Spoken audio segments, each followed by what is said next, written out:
There is a good chance you're underrating the supports you already have on your account. In this video I'll break down every non-limited support plus Zhao, explaining their buffs and which ones are worth building, depending on which characters you already have. I'm on the video! Let's start with Lucy. She's a very simple character. After clicking EX special, she gives up to 600 attack to everyone on the team, and launches her man to attack the enemy. Her core passive, while being useful for damage, is not fully necessary for her support capabilities, as it makes the board inherit her crit stats. Besides 600 attack, by having her weapon, Kaboom the Canoon, she also gives a 10% attack buff, up to 16% depending on refinements. And at Mindscape 4, a 10% crit damage increase. Besides this, her boards inherit her attack and receive 2 times the buff from her EX special. If you leveled up her core passive, of course. Making it so she not only buffs your whole squad, but also deals some damage to the enemy. You don't need to fully level her core passive. However, if you do, she will have more energy regen and she will offer more damage with her boards. For weapons, you can use Kaboom the Canoon or Ripping Cradle. For stats, you'll want to achieve thresholds based on how leveled your EX special is. According to Pridwin, you need the following attack for each level of her skill. This means that it's not necessary to level your EX special to max, but it will help you in the long run. For discs, you can run a 4-piece Moonlight Lullaby with a Hormone Punk, or a 4-piece Astral Voice with a 2-piece Moonlight Lullaby. For slot 6, you want either attack percent or energy regen, depending if you reach the threshold or not. Slot 5 you want attack percent, and for slot 4, if you're still missing attack, you can go attack percent, but if not, you can run crit rate instead to buff her own damage. Should you build Lucy? If you don't have many limited supports, Lucy is a solid choice to implement in any team. She gives a great attack buff to the whole team and deals decent damage, however gets outdone by limited supports. Nicole. She is one of the best A-rank supports, if not the best, and can be as good as an S-rank one, or be used with them to make a crazy hyper carry. But what does she do? By using her special attack, EX special, chain attack, or ultimate, Nicole shreds the enemy's defense. The amount she shreds depends on her core passive, up to 40%. Which is nice since a lot of enemies have high defense nowadays. With her W engine, she makes it so that enemies she hit with her black hole take 15% more damage from your allies, up to 24%, depending on the level of refinement. Nicole's additional passive is whatever, since it just buffs either damage. Since it activates with either characters, you usually don't care if you have it active or not.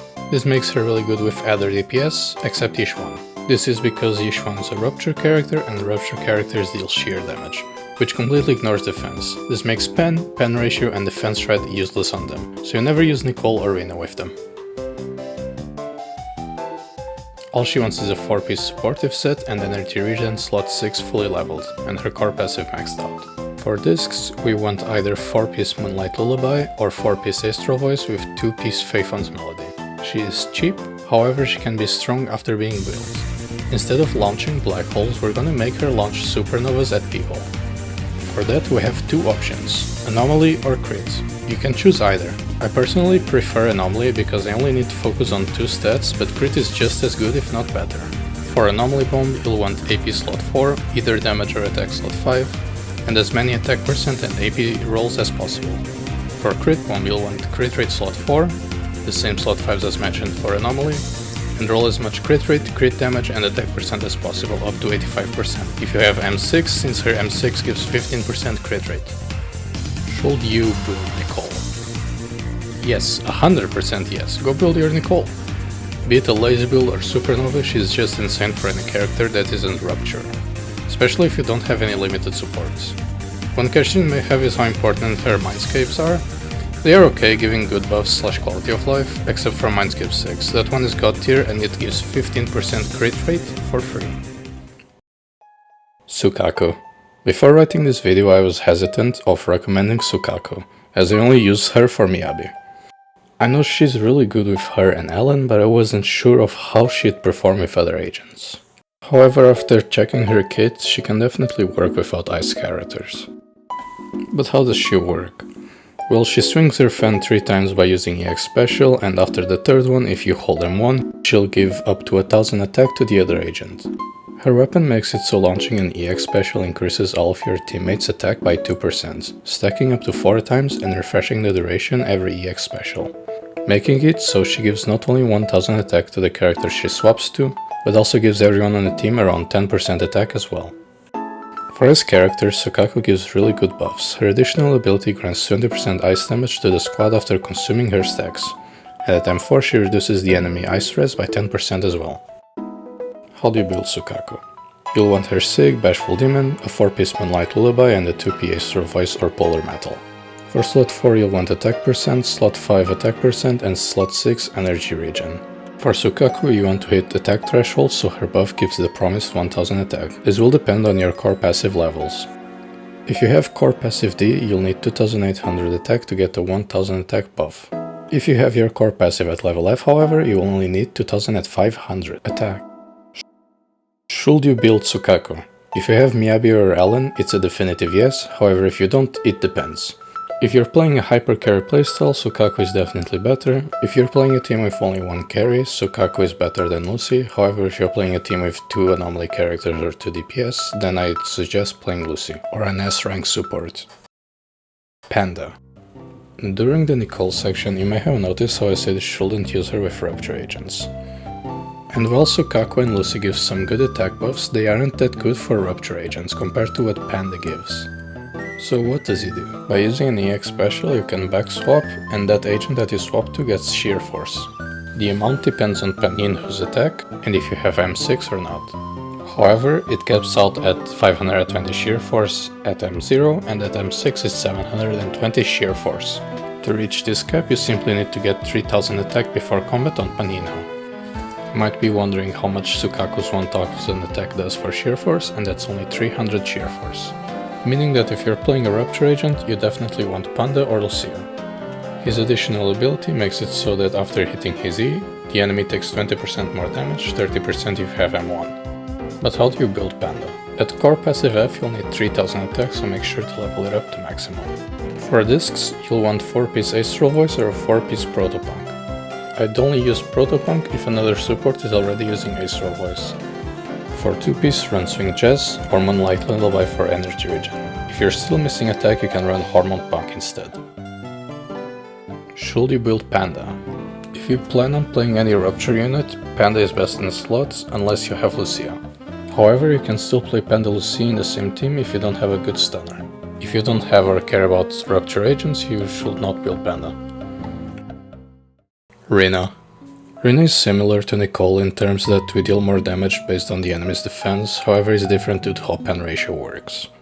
When making this video I wanted to make it only about A rank supports, however I saw that a lot of people underrate Rina, so I'm here to tell you how good she is.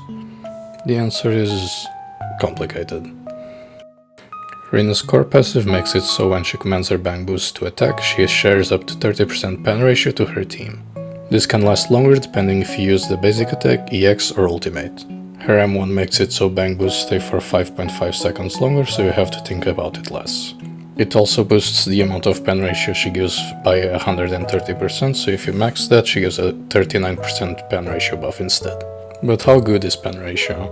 I ran some calculations on the docs I found online, and with just Rina's 30% buff you get around a 50% damage increase against an enemy of 750 defense. So depending on the enemy's defense stat, this can either increase or decrease. However, we can increase this percentage by building more pen ratio on our carry. By adding a slot 5 pen ratio, the 2-piece Puffer Electro, and the 39% from Rina M1, we get a whopping 71% pen ratio. From the calculations I did earlier, this makes it so compared to without any pen ratio, we are now dealing 52% more damage. I also ran other calculations in case you want to know how much M0 Rina does and how much a disc 5 pen ratio does. Also, her W engine makes it so we deal 10% more damage to the target, stacking up to 20%. How do you build Rina? To build Rina we want as much pen ratio as possible, not only on Rina but also on our DPS as mentioned before. For that we want to use Whipping Cradle for her W engine. You'll want a 4-piece Moonlight Lullaby or Astral Voice with a 2-piece Puffer Electro. On top of that her slot 5 must be pen ratio. For slot 6 you'll want ER, and slot 4 it can be either attack or anomaly. For substats you'll want to grab as much attack percent and AP as possible. Then to make her as good as possible you'll want your DPS to also have a pen ratio slot 5 and a 2P Puffer Electro. Should you build Rina? Honestly, she takes too much work, just use Nicole instead. However, if you really want to maximize the amount of defense you're shredding, you could use her. She's also really good with electric units, so if you're a Haramasa mage, you could invest into her. Also, do not run her with rupture units. Let's talk about Zhao now. Zhao is currently being given for free at the time I am writing this video, and I would like to cover her even if she's not a non-limited support, since everyone should have her if they play this patch. Anyways, Zhao gives 1000 attack and 5% max HP for 40 seconds when she activates a Nether Veil, with a maxed core passive. She does this pretty often, so this buff is basically permanent. Her additional ability increases everyone's damage by 10%, while in the Nether Veil if Zhao has 15,000 HP. Afterwards, she increases this buff until a maximum of 40% depending on her max HP before battle. To achieve the 40% increase, she'll need 27,000 HP. However, having 24 to 25k is still fine, so I just run that instead with energy regen. These are insane buffs and should be the character you prioritize building if you don't have other supports, even if you don't have Xiaoguang. How do you build Zhao?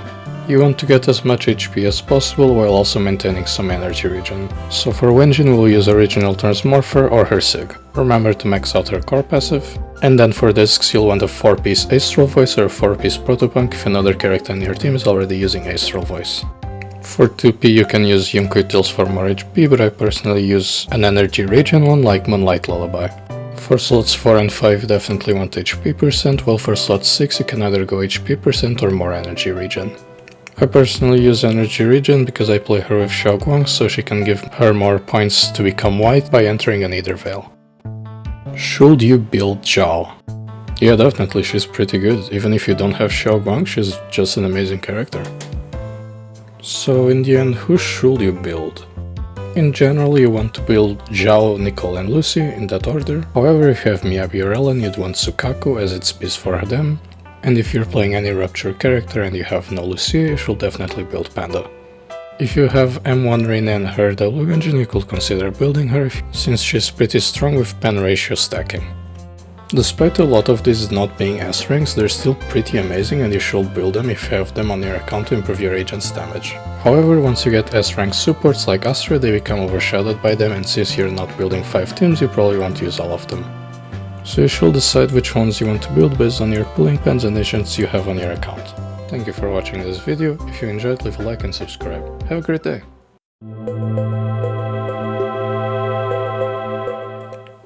Alright, now that that's finished, let's see how the Bangbu video is doing. Surely it didn't get that many— Whoa! Damn. Thanks everyone for watching. I'll probably update it in the future when the next Bangbu comes out, because I did do a lot of mistakes, but I just want to express that I'm very thankful for all the views I got and all the likes and comments. This video took me way too long to make, and I kinda got bored and just didn't work on it. I have some ideas for future videos, but I may run out of ideas, so please send a suggestion in the comments if you have any idea of what you want me to make a video out about. Anyways, yeah, thank you.